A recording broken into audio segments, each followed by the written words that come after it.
Now for finishing, I've decided to use Tung Oil, and you can see the difference that Tung Oil, what it does. It just makes the wood come to life. And I'm just using a rag and just putting a very, very light skim coat on. And with these raised panel doors, or sorry, with these rail and style doors, I like to finish, especially the inside panel, I like to finish them ahead of time.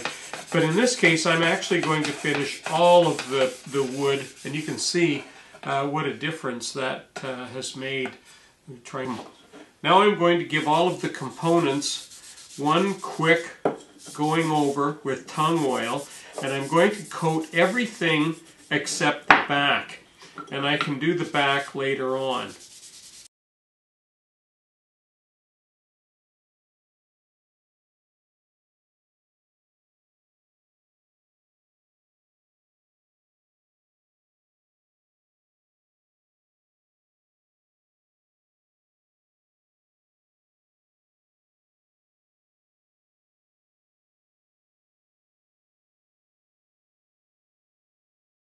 This is the carcass of our cupboard, and you can see the box joints that we have. And normally I don't paint, I don't normally cover utilitarian cupboards and things that I make for the workshop, as you saw with my sliding miter stand. But in this case I'm going to do that only because I really want to see how these box joints pop out and what they look like. So today I'm actually using an amber dye that I've mixed up ahead of time, and it's actually mixed with water. So we're going to put this on, and we'll show you some close-ups once we get close to the joints, so you can actually see what the box joints look. And this is why I wanted to dye this cabinet, is just for this, just to see how these box joints just pop out when the dye soaks into the end grain and not to the side grain, how it just makes those, you can really see how that joint stands out.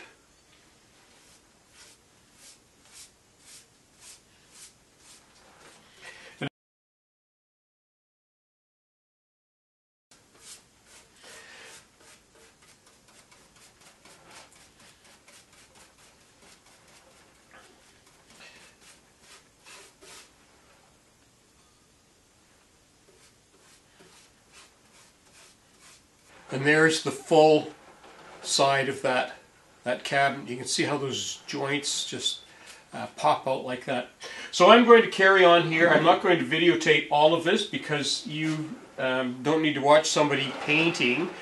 And I'm not going to do the inside. I'm only going to do the edges and the outside. And when we come back, we'll show you what that looks like. So there's our finished cabinet, and of course I've got this up on our trusty Verispin. This is a handy finishing device here.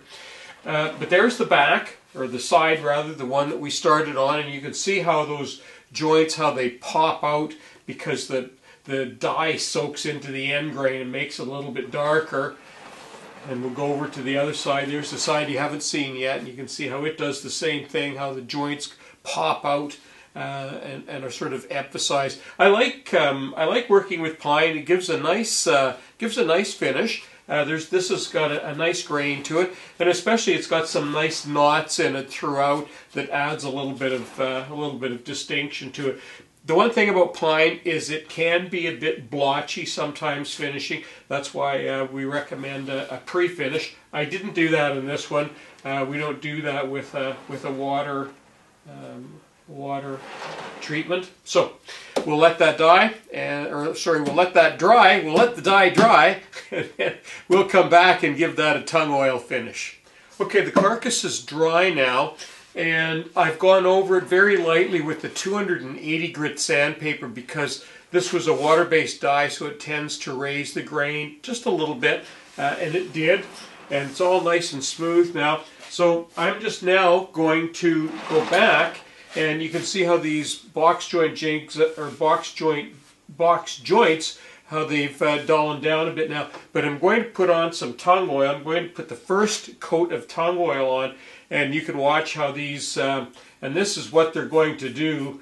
And that's why I'm putting this on, is so you can see that come to life, how those joints come to life. And I'm just using a foam brush for this, and just a very, very light coat of Tung Oil. And I'll go all the way down and do the bottom so you can see how these joints show up. And this is one of the nice things about woodworking, is you get to show off joints like this from time to time. Now I'm going to carry on off camera and continue to do the entire carcass with this very light coating of Tung Oil. And when we come back, I'm actually going to do a second coat off camera because you guys don't need to watch me paint. And when we come back, we'll have at least 2 coats of Tung Oil on here. And there's our finished library cabinet, all ready to start putting some books in. Before we leave, I want to remind you, if you haven't already, to subscribe to us. We ask you to like us on Facebook, follow us on Twitter. I'm Colin Cadet for Woodwork Web. Thanks for watching.